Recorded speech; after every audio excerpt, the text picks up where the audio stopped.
5 மாசமாக உதவித்தொகை வரவே இல்லை. நானும் 5-6 தடவை வந்துட்டு போறேன். எந்த நடவடிக்கையும் எடுக்கல. வீட்டுக்கு மனு கொடுத்தா அதுக்கு எனக்கு எந்த உதவியுமே செய்யல. அதனால இவங்களை கூட்டிட்டு எனக்கு ஒரு உதவி செய்யுங்க.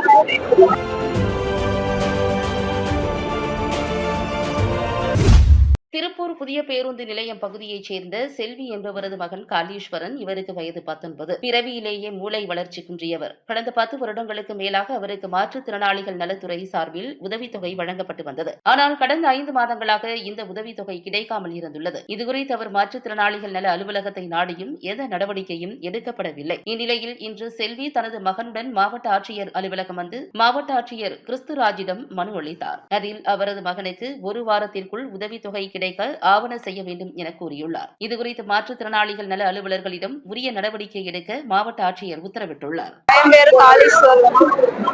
5 மாசமாக உதவித்தொகை வரவே இல்லை. நானும் 5-6 தடவை வந்துட்டு போறேன். எந்த நடவடிக்கையும் எடுக்கல. அதனால எனக்கு உதவி வேணும். அண்ணன் கனகராஜன் கூட்டிட்டு வந்திருக்கிறேன். எனக்கு ஏதோ ஒன்று உதவி செய்யுங்க. ரொம்ப கஷ்டமாக இருக்கிறாங்க. வீட்டுக்காரரும் கூட இல்லை. இந்த பையனை விட்டு ஓடிட்டாங்க. அதனால என்னால வேலை வெட்டிக்கு போக முடியல. இவங்க ஒரு பெட்டி கடை வச்சு கொடுத்துருக்காங்க. அதை வச்சுதானுங்க நான் பண்ணிட்டு இருக்கிறேன். எனக்கு எதுவுமே இல்லை. சொல்ல போனா வாடகை கூட 2-3 மாசமா நான் கொடுக்கல. வீட்டுக்காரங்க கூட வீட்டை கழுவினம் கட்டி இவங்களை கூட்டிட்டு நான் வீட்டுக்கு மனு கொடுத்தா அதுக்கு எனக்கு எந்த உதவியுமே செய்யல. அதனால இவங்களை கூட்டிட்டு எனக்கு ஒரு உதவி செய்யுங்க. என் பேர் கனகராஜுங்க. திருப்பூர் மாநகராட்சி 16வது வார்டு.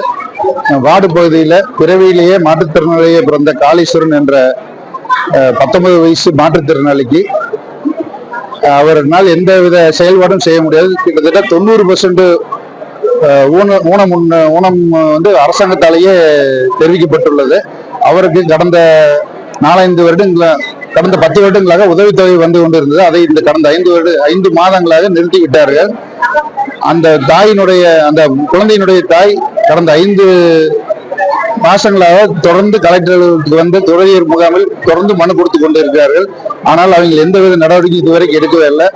அதனால வந்து அவங்க கூட வந்து அவங்க உதவி செய்யறதுக்காக வந்து இப்ப வந்து மாற்றுத்திறனாளி அலுவலர் வந்து வசந்த் ராம்குமார் மாற்றுத்திறனாளி நகர்நல அலுவலர் பார்த்து இப்ப அந்த மனுவை கொடுத்துருக்கா.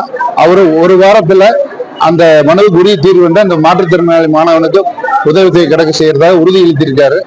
அப்படி உறுதியளித்தபடி அவர் பண்ணலைன்னா அடுத்த கட்டத்துல அந்த மாற்றுத்திறனாளி குடும்பத்தார் இந்த கலெக்டர் அலுவலகத்துக்கு வந்து குடியேறுவோம் என்று சொல்லி அறிவித்திருக்கிறார் என்று தெரிவித்துக் கொள்கிறேன்.